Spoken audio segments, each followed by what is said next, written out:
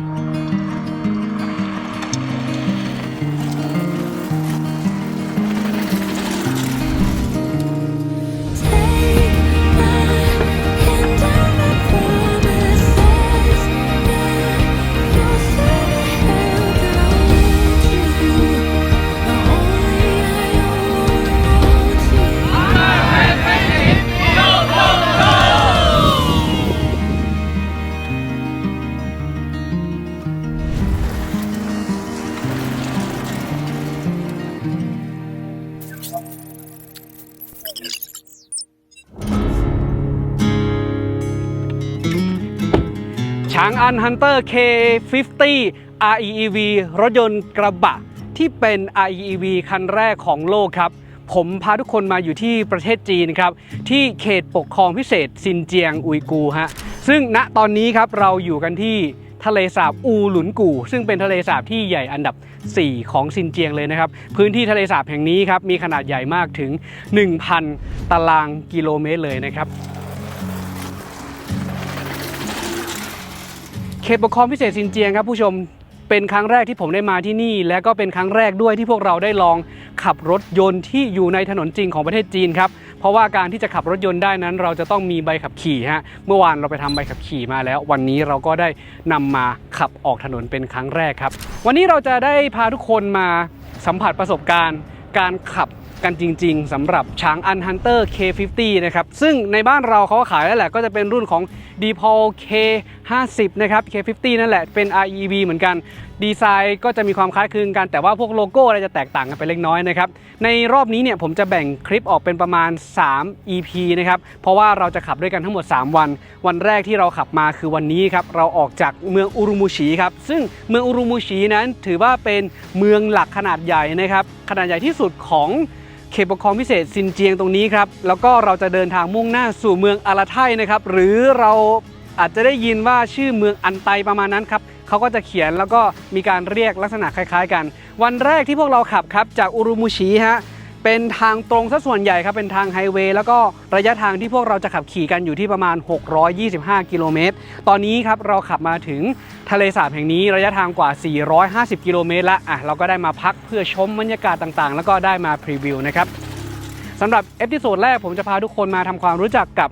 Hunter K50 ตัวนี้นะครับไม่ว่าเขาจะเรียกว่าช้างอันหรือว่า D-Pol เอาง่ายๆมันก็คืออันเดียวกันนะครับแล้วโลโก้ที่เราเห็นเขาจะเป็นโลโก้ของชี่หยวนนะฮะแต่ว่าที่ไปบ้านเราเขาจะทำเป็นอีกโลโก้หนึ่งนะฮะโดย EP นี้พาดูก่อนว่าตัวรถเป็นยังไงประสิทธิภาพของเขาเป็นยังไงแล้วก็ที่หลักๆก็คือผมจะเล่าเรื่องของการขับขี่โดยเฉพาะการขับขี่ทางไกลทางตรงเพราะว่าเส้นทางระหว่างอุรุมูชิไปที่อาราไทนั้นฮะเป็นทางตรงซะส่วนใหญ่เป็นทางไฮเวย์ครับตรงมากๆคุณผู้ชมตรงแบบสุดลูกหูลูกตาเพราะว่ามันวิ่งผ่านทะเลทรายครับเป็นพื้นที่ที่แบบแห้งแล้งน่ะก็จะมีทั้งทะเลทรายด้วยแล้วก็ประกอบกับภูเขาก็แบบไม่มีต้นไม้ไม่มีอะไรครับมีแบบหญ้าเล็กๆน้อยๆเท่านั้นนะครับโอเคก็จะบอกเล่าพวกนี้ส่วนวันที่2วันที่3นะฮะก็จะเป็นแอคทิวิตี้ที่แตกต่างกันไปเพราะว่าเราอาจจะนำคันนี้ครับขับไปในพื้นที่ที่เป็นธุรกันดารเนาะโอเคเดี๋ยววันแรกเรามาดูกันก่อนสำหรับใครที่ยังไม่ได้รู้จักคันนี้นะครับคันนี้ก็อยู่ในเครือของฉางอันนะฮะฉางอันที่ทำการตลาดในบ้านเราก็จะแบ่งเป็นหลากหลายแบรนด์นะครับไม่ว่าจะเป็นแบรนด์ใหญ่อย่างอวตารครับก็จะขายอวตารวันถ้าเป็นแบรนด์ Under D-Pol นะก็จะมี D-Pol S07 D-Pol S05 นะครับแล้วก็ E07 ซึ่งเป็นรถกระบะที่เป็น SUV ด้วยแปลงร่างได้ด้วยนะครับแล้วก็จะมีเจ้าลูมินตัวน้อยด้วยนะครับที่อยู่ที่นั่นนะฮะในเครือเขาแล้วก็จะมีตัวนี้แหละครับตัว Hunter K50 ที่เป็น REEV ที่เอาไปขายและเป็นกระบะ REEV ที่ทำการตลาดนะครับก็คือรุ่น S05 หรือ SO5 นะฮะก็ใช้เครื่องยนต์ REEV เหมือนกันนะครับก็อยู่ในคันนี้ REEV มันจะแตกต่างกับรถยนต์ HEV และรถยนต์ Plug-in Hybrid เพราะว่า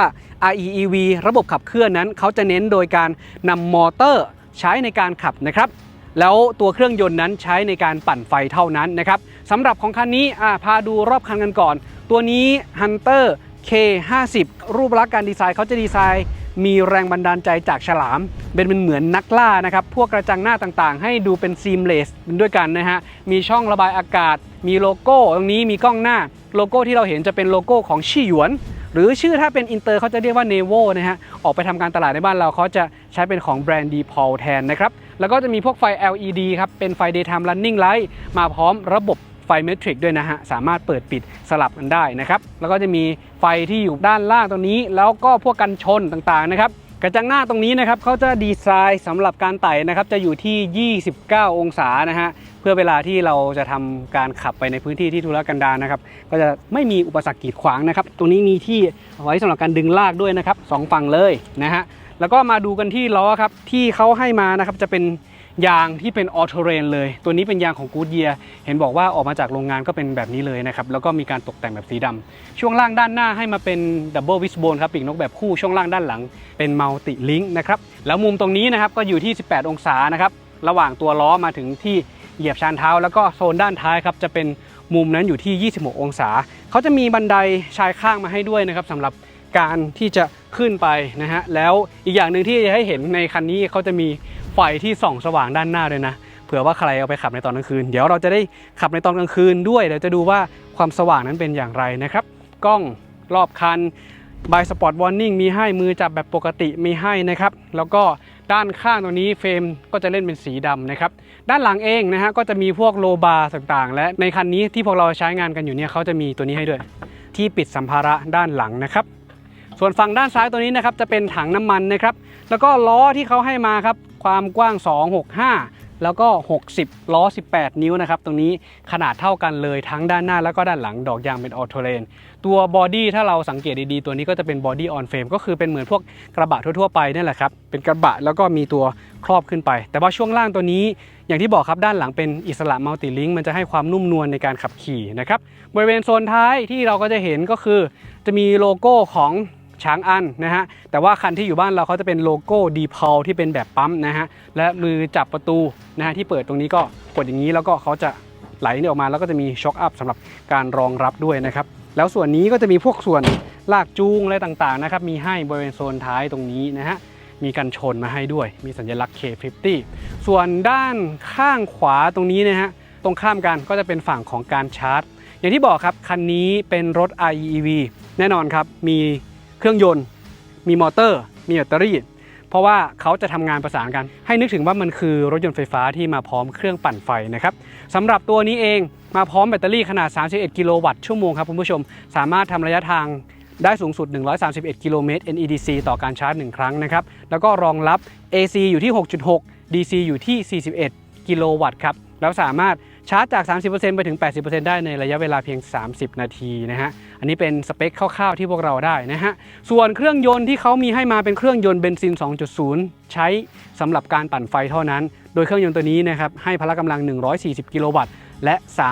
330นิวตันครับสำหรับแรงบิดส่วนพละกำลังรวมแรงม้าของเขาอยู่ที่272แรงม้าครับแรงบิดอยู่ที่470นิวตันครับและทำอัตราเร่ง0ถึง100ได้ในระยะเวลาเพียง 7.9 วินาทีเท่านั้นท็อปสปีดของเขาอยู่ที่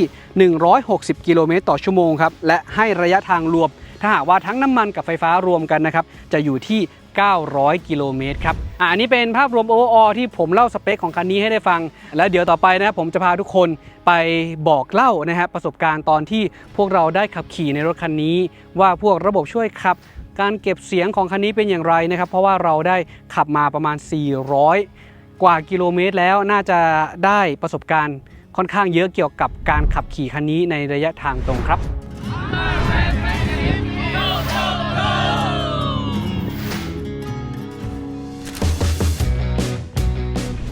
ตอนนี้เป็นเวลา 9:42 นาทีนะครับวันแรกของการเดินทางกับฉางอัน Hunter K50 REEV ขับทั้งหมดวันนี้ครับ625กิโลเมตรเราอยู่กันที่เมืองอุรุมุชินะฮะซึ่งเป็นวันที่3ละที่เรามาถึงวันแรกมาถึงตอนค่ำๆแล้วก็พักผ่อนครับไม่มีอะไรวันที่2ไปทำใบขับขี่แล้วก็วันนี้ครับเป็นวันที่เราจะออกเดินทางแล้วมันมีประมาณสัก3ช่วงนะที่พวกเราจะได้ขับกันนะครับนี่เป็นการขับอยู่ถนนจริงครั้งแรกนะฮะของประเทศจีนเพราะว่าเขามีกฎหมายที่ค่อนข้างที่จะเข้มข้นฮะเราก็เลยต้องไปทำใบขับขี่นะครับเราจะอยู่กับคันนี้ตลอดทริปเลยน่าจะได้สัมผัสประสบการณ์อะไรเยอะแยะนะครับ600 กว่ากิโลเมตรระยะทางของวันนี้แล้วก็น่าจะเป็นเส้นทางที่เน้นทางตรงซะเป็นหลักนะครับถ้าเป็นทาง ออฟโรดหน่อยก็จะเป็นช่วงวันที่ 2 กับวันที่ 3 นะฮะเดี๋ยวเราไปดูกันเนาะโอเคไปลุย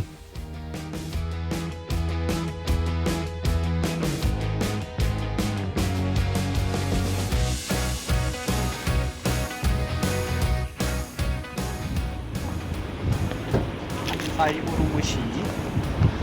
เอ็กซ์เพรสไฮเวย์ตอนนี้เวลาเที่ยง 6 นาทีครับเราออกมาจากอุรุมุชิประมาณสัก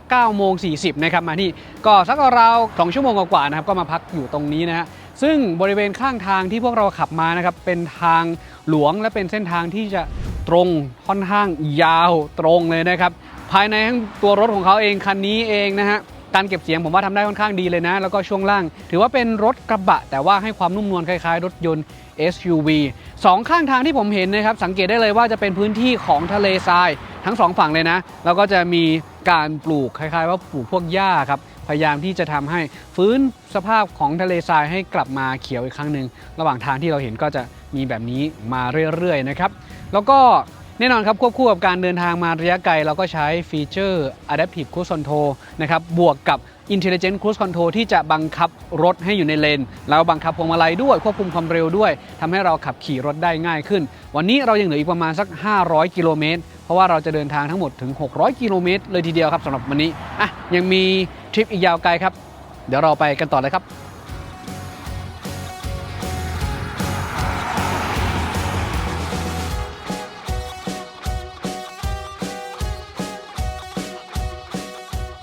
แวะจุดพักจุดที่4ครับ 14:08 นาทีเป็นไงบ้างครับพี่มินขับมาทั้งขับทั้งนั่งใช่ครับก็ดีนะเพราะว่าถนนบ้านเขาดีครับเรื่องรถมันช่วงล่างด้านหลังเป็นมัลติลิงก์ก็เหมาะเลยสบายนุ่มใช่ถ้าเจอถนนดีๆแบบนี้นี่แบบข้างหน้าข้างหลังนี่นั่งได้เหมือนแบบพวก SUV นะครับบ้านเราพวกกระบะให้คุยยังไงว่าช่วงล่างนุ่มยังไง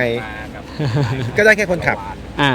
เบาะแถว2รถตัวดับเบิลแคป4 ประตูนั่งไงก็ตึงกระแทกเพราะข้างหลังมันเป็นทาวชั่นบีมใช่แต่นี้ของเราเป็นกึ่งอิสระนะเ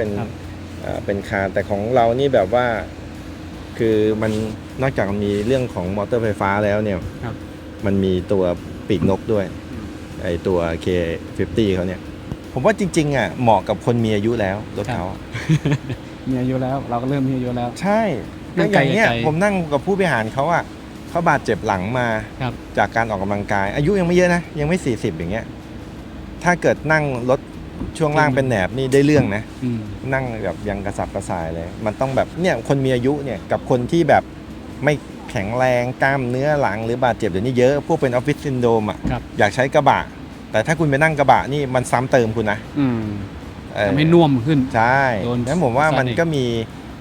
เขาเรียกอะไรอ่ะคือคาแรคเตอร์นะถ้าคนแบบต้องลองขับลองนั่ง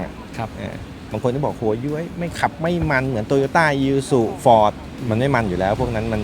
ดิบอะดิบเถื่อนถ้าเราแข็งแรงแล้วก็ได้แต่ถ้าเกิด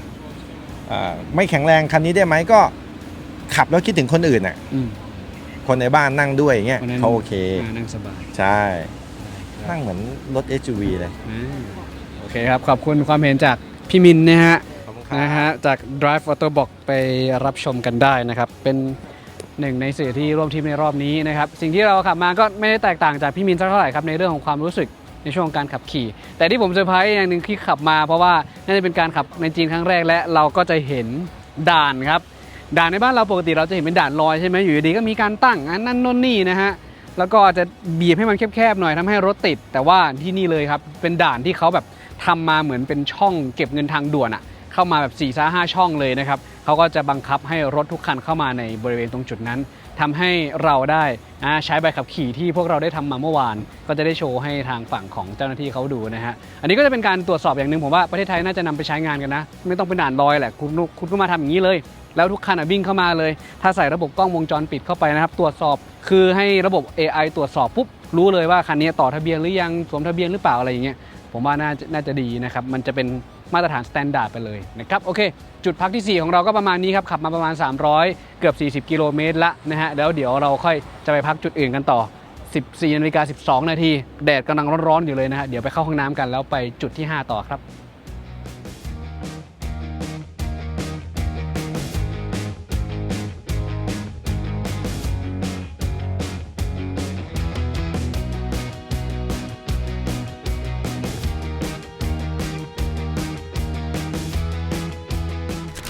ก่อนที่แสงพวกเราจะหมดนะครับเดี๋ยวเล่าประสบการณ์การขับกันสักหน่อยนะครับ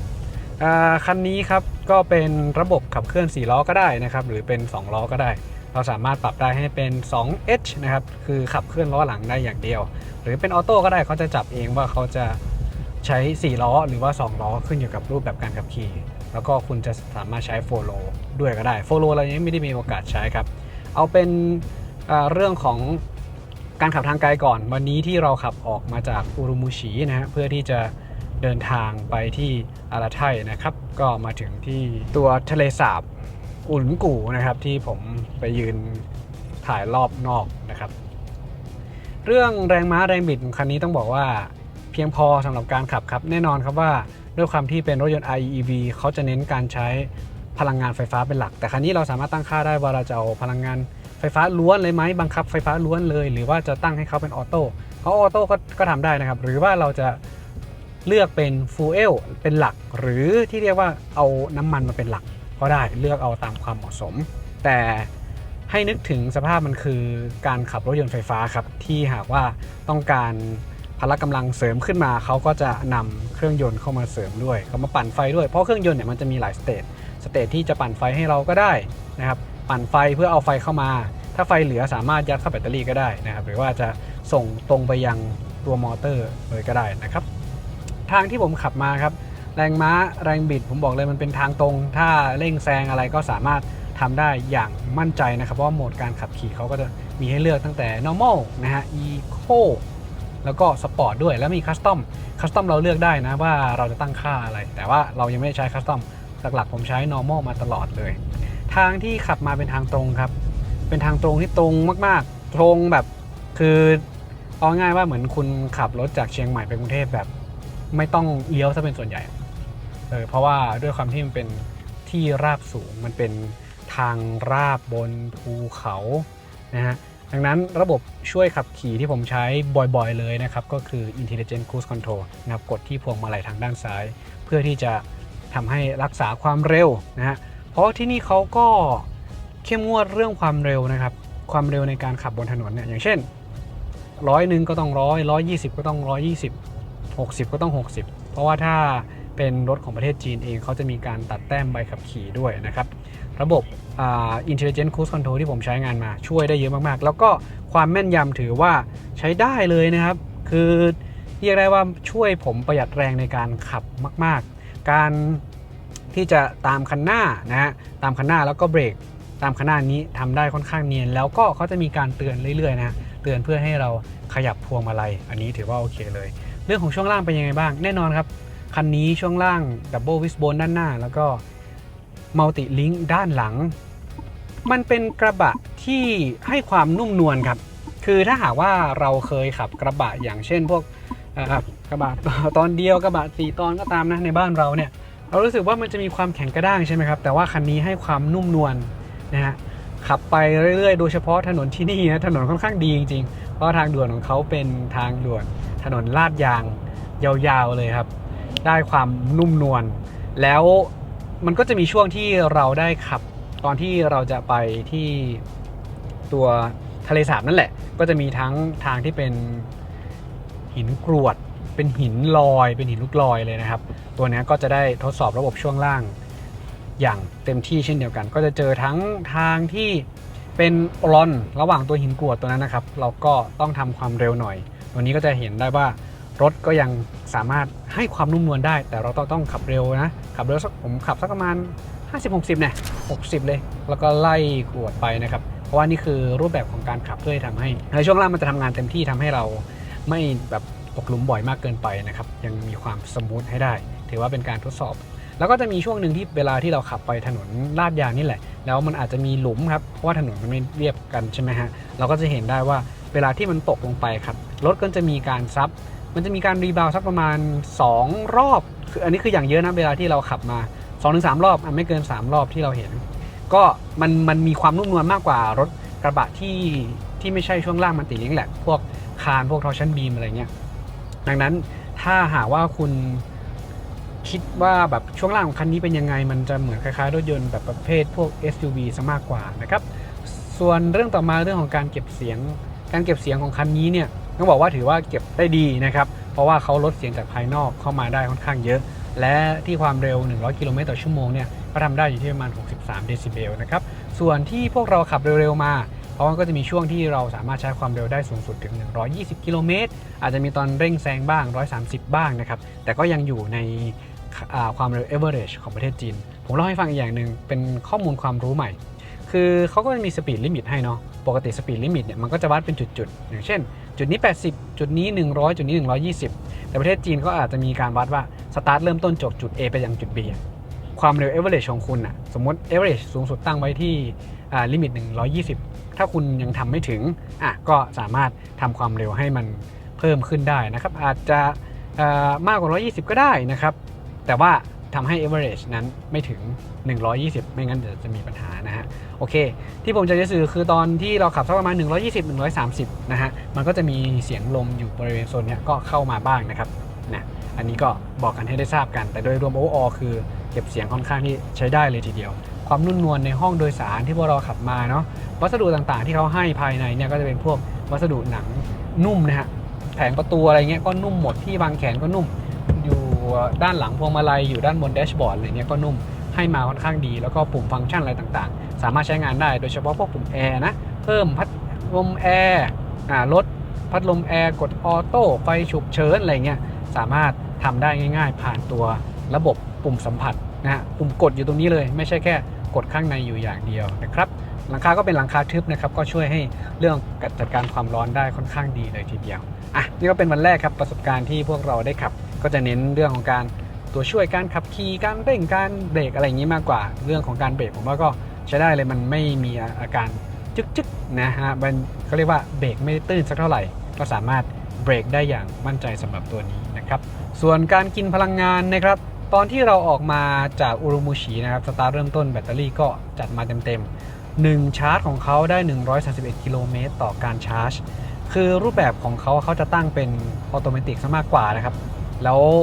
ทางฉางอันเขาแนะนำว่าให้ปรับเป็น Fuel Priority เอาไว้นะฮะเพราะว่าจะได้เหลือพลังงานไฟฟ้าเอาไว้ใช้นะฮะที่เราขับมานะตอนนี้อยู่หน้าปัดของผมแสดง495กิโลเมตรนะครับ495กิโลเมตรที่พวกเราขับมาแล้วก็การใช้พลังงานไอ้ตัวน้ำมันนะครับจะอยู่ที่ 9.4 ลิตรต่อ100กิโลเมตรก็ประมาณสัก10กิโลลิตรนะตีน้ำมันก็คือ10กิโลลิตรแล้วก็ power ถ้าหากว่าวัดเป็นเรื่องของการกินพลังงานถ้าเป็นไฟฟ้าแบตเตอรี่เนาะเขาจะอยู่ที่ 24.3 กิโลวัตต์อัลเออร์นะฮะ 24.3 หน่วยต่อ100กิโลเมตรมันจะมีช่วงที่พวกเราขับความเร็วสูงครับช่วงที่เร่งแบบ120ผมตั้งครูซมา120ตลอดเลย120ไปถึง130นะครับมันก็เลยทำให้อัตราการกินพลังงานตรงนี้มันจะพุ่งแต่ถ้าหากว่าตอนที่ออกมาแรกๆนะฮะเริ่มต้นจากตอนที่เราขับออกมาจากในเมืองมันจะอยู่สักประมาณ20ต้นครับ20ต้น19ปลายได้ถ้าสมมุติว่าคุณแบบขับไหลๆช้าๆนะครับแต่ว่าถ้าหากว่าโดยรวมซะก็จะอยู่สักประมาณ20ต้นตอนนี้พวกเรานั่งมากัน4คนครับมี4คนแล้วก็มีของสัมภาระท้ายรถก็เต็มเช่นเดียวกันนะครับอันนี้คือเรื่องพลังงานแต่ว่าณปัจจุบันตอนนี้แบตเตอรี่เรายังเหลือ 25% เพราะว่าเราผันมาเป็นโหมดของ Fuel Priority เยอะนะครับนั่นหมายความว่าเอาน้ำมันมาปั่นไฟใช้ถ้าเป็นส่วนใหญ่เลยแล้วก็ถ้าหากว่าพลังงานอยากจะใช้เอาน้ำมันไปก่อนแล้วแบตเตอรี่เอาเหลือไว้ก่อนเพราะว่าถ้าหากว่าเรามาวิ่งช้าๆอย่างเช่นเราเข้าไปในโซนของทะเลสาบเมื่อกี้เราก็จะหันมาใช้แบตเตอรี่ก็ได้นะครับอันนี้ก็จะทำให้เพิ่มแรงบิดขึ้นมาตอนที่เราจะทำออฟโรดอะไรเงี้ยก็ได้เช่นเดียวกันนะครับแบตเตอรี่ของเราตอนนี้ผมวิ่งมาเหลือ25แล้วก็น้ำมันตอนนี้ก็แสดงบอกว่าให้เหลืออยู่ที่สักราวๆ464กิโลเมตรครับแล้วก็ที่หน้าปัดรวมๆทั้งหมดตอนนี้จะวิ่งได้ประมาณ490กิโลเมตรแต่ครั้นี้เขาบอกว่า1ถังของน้ำมันบวกกับแบตเตอรี่1ก้อนนะครับที่ต่อจากการชาร์จเนี่ยเขาจะวิ่งได้สักประมาณ900กว่ากิโลเมตรมากกว่า900กิโลเมตรนะครับ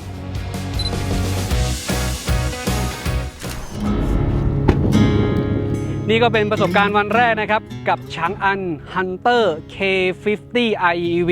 นะฮะได้เห็นกันไปแล้วนะครับประสิทธิภาพ ว่าเป็นยังไงครับโดยเฉพาะเรื่องของการขับขี่ในแบบทางตรงระบบการช่วยขับ และการใช้ชีวิตอยู่ภายในของตัวรถว่าเราได้ประสบการณ์อย่างไรบ้างวันนี้อาจจะยังไม่ค่อยตื่นเต้นสักเท่าไหร่เพราะว่าเป็นการขับทางตรงโดยเท่านั้นแต่ว่าเดี๋ยวต่อไปเราจะ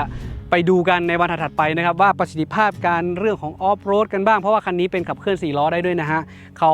มาพร้อมการขับทั้ง 2H ที่เป็นขับหลังอย่างเดียวนะครับหรือว่าเป็นขับขี่แบบ4นะฮะแบบ4ล้ออัตโนมัติแล้วก็มี4โลด้วยนะคุณสามารถล็อกกำลังได้ด้วยนี่เขาจะมีให้ด้วยเราจะได้เทสตรงจุดนั้นด้วยนะครับไว้เดี๋ยวเราติดตามกันใน EP ถัดไปนะครับ